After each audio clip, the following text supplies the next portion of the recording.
Alright, so mga patutoy, no? Currently, naglilipat tayo ngayon ng mga fry natin. Again, andun na yung Sakura, no? Hiniwalay na natin. Ito na yung RCG. Yung RCG natin, tapos ito yung kasama ng Sakura. So, binukod na natin. Pero pagsasamahin natin sila, no? Uy, may nahiwalay dito. Wait lang. Ayan. So, i-share ko lang mga patutoy, no? Yung isang pamamaraan na ginagawa ko. Kasi per batch, no? Per batch may mapapansin kayo, napakaliit. So, parang kagaya nito. Ayan. Sobrang liit sa batch nila, no? Ilan yan sila? Isa, dalawa, tatlo, apat. So, yan. Siguro yan ang pinakamalit dito, no? Dito naman, mga isa, dalawa, tatlo, mga apat din, no? So, pag may ganyang manigita kong maliit sa batch nila, no? Ang ginagawa ko mga putotoy, nagkakaroon ako ng parang feed.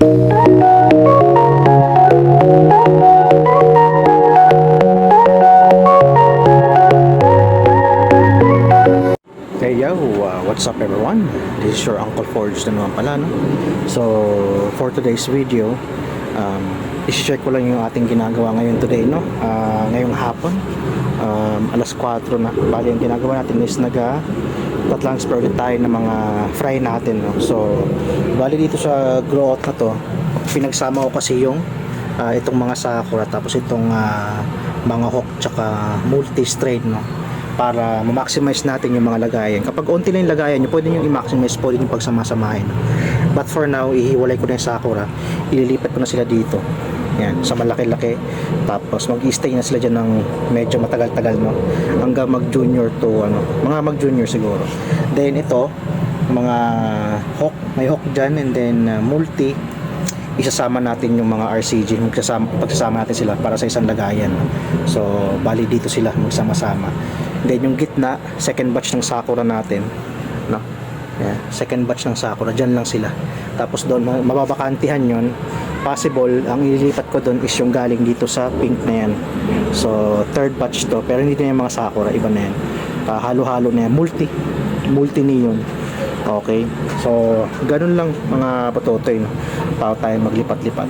Kung malaki naman yung pan nyo, no? Siguro mga tatlo na ito yung isang pan nyo, ganun kalaki, okay lang magtagal sila doon, no? Yung sa akin kasi nilipat ko sila for the sake na mas bago yung environment, no? Tapos raramihan natin ng tubig. Di kasi ako nag-aano mga patotoy, no? Nagdadagdag ng tubig sa kanilang grow out, kasi matutumihan at matutumihan yun eh. Kaya as much as possible, mas maganda complete water change na lang kayo. So mas maganda pa yun.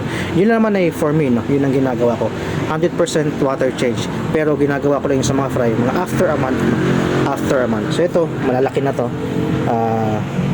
kayang-kaya nilang ilipat-lipat, no? So ito ay pangalawang lipat na nila. Siguro pang ano nila to, 7 weeks old, mga ganon. So, yun lang. Sa mga batch nila, mayroon talagang mga maliliit, no? Lalo pat hindi sila malakas kumain. Nauungusan sila ng mga malalaki. Pero okay lang yan dahil magsasabay-sabay din naman yan. Pagtungtong ng mga 5 months to 6 months. Yan. Alright. Yun na naman. Share ko lang mga patutoy, no? Alright. So, mga patutoy, no? Currently, naglilipat tayo ngayon ng mga fry natin. Again, andun na yung Sakura, no? Hiniwalay na natin. Ito na yung RCG.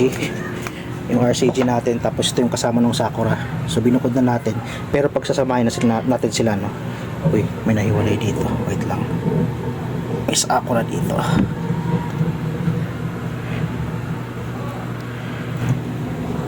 Ayan. So, i-share ko lang mga patutoy, no? Yung isang pamamaraan na ginagawa ko. Kasi per batch, no? Per batch may mapapansin kayo, napakaliit. So, parang kagaya nito. Ayan. Sobrang liit sa batch nila, no? Ilan yan sila? Isa, dalawa, tatlo, apat. So, yan. Siguro yan ang pinakamalit dito, no? Dito naman, mga isa, dalawa, tatlo, mga apat din, no? So, pag may ganyang manigita kong maliit sa batch nila, no? Ang ginagawa ko mga putotoy, nagkakaroon ako ng parang feeding program. Alright? Well, yes, you heard it right. Feeding program. Ngayon, ihiwalay natin sila sa isang lagayan na doon maraming pagkain, tapos hindi sila magugutuman, no? yung mga andi dito, yung katabi ng pig, itong yung madumi na yan. So nakuha ko na yung mga laman kasi nakaharon na sila. Tawag dito nakahabol na ng height no or laki, kaya papalitan natin sila ng bagong batch. Alright, which is yung mga kukunin natin dito. Okay? So again mga patutoy, no, yung purpose nun is to feed them, no? As in busog na busog sila palagi, hindi nawalan ng pagkain, no, para makahabol sila sa paglaki. Yun ang purpose ng mga patutoy. So again, may mga nabalik na tayong batch kagaya nito, isa to. Yan, no? Maliit yan dati to. Ngayon, masyadong malaki na. So ayan, yan yung mga ginagawa kong program pag may nakita ko maliliit, kasi ang chances niyan hindi pa rin sila hahabol, no, kasi mauungusan sila ng mga malalakas kumain. So ganun yung purpose ko, para makahabol yung ibang mga maliliit, no. Siguro after 2 weeks, 3 weeks, yan, makakahabol na sila. Meron pa ako ditong nakahiwalay na batch. Ito sa mga unang batch pa to. Ayan, no. Ngayon malalaki na sila. Pero wala na kasi silang kasabay andito yung huling kasabay nila, malalaki na masado. Siguro ito maaaring isama ko dito kasi halos din naman na nagkakalayo yung laki, no? So baka ganun yung mangyari kasi isolated din sila doon, unti lang din naman sila.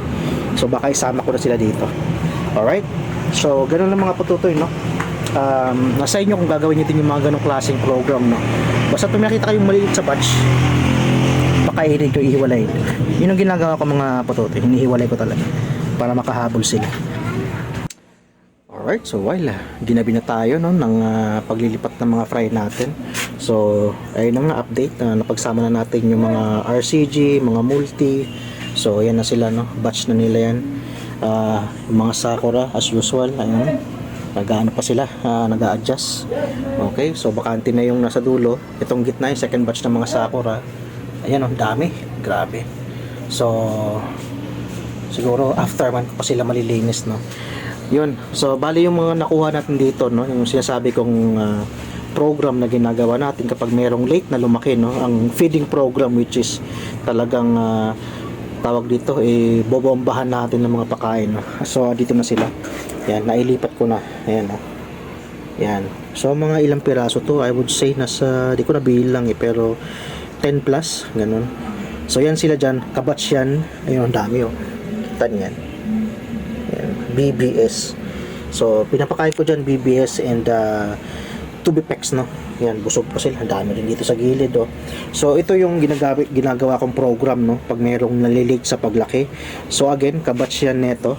Yan, kabatch nila pero maliliit talaga So ganun lang, yun ang ginagawa ko, ina-isolate ko sila sa ibang tab, and then after few weeks, no, makakahabol sila talaga.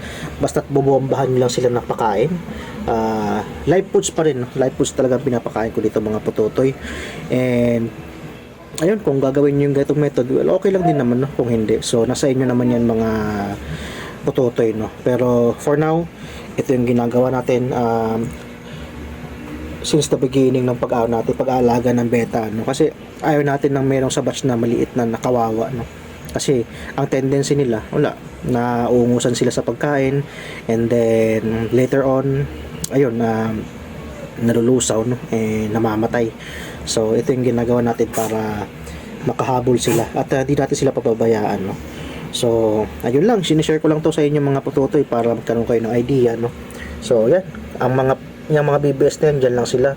Itong mga to, pag busog, di sila kakain. Kapag gutom, kain mo sila ng kain. Okay, yun ang pinagkaiba ng program to. Hindi naman, it doesn't mean na iba yung treatment nila, no. So mayroon na silang ibang treatment na ginagawa tayo, no. So ayun, maiba lang sila dito. So yun guys, bali as of now, yun lang ang update natin. Yan, ito yung mga Sakura second batch natin. Siguro 300 plus to siguro, I don't know, pero yan, bakante to ngayon, bakante rin tong malaki. So yan, ito hindi yan bakante, meron pa yan. Ito guys, yung last batch na mga natin, may mag-walk-in dito, 50 each, pero may mag-walk-in at saka nag-wholesale na ito, no? So yun na yun, yan yung breed natin last year, ngayon palang mauubos guys. By the way, sa mga nagtatanong, no, bali Actually ROI na ako, no, sa mga nagastos ko sa pag-alaga. Times 2 pa or times 3, yun ang katotohanan doon. Kaya lahat ng mga kinikita ko dito mga pototoy, pawang ano na lang, pang upgrade ng pagkain, mga system nila, no, pili ng kung ano nung chichibureche sa sa kanila, no. So yun, I think BBS next yung bibilin ko. Wala na akong BBS ngayon, ko palang naubos guys yung BBS ko na 50 grams, yung hatchable. Ngayon ko palang naubos. So I purchased it way back October last year. Ngayon ko palang naubos yung BBS ko na 50 grams. So kung gusto niyo bumili ng mga pototoy, no, na check niyo lang dito sa yellow basket yung kinukuhaan ko. So yun, I think that's it for now mga pototoy. Hopefully nakabigay sa inyo ng idea and magpatuloy, no, at mag-improve yung inyong beta journey, pag-breeding and keeping mga pototoy, no. Maraming salamat and good night na. Alright, gotta go.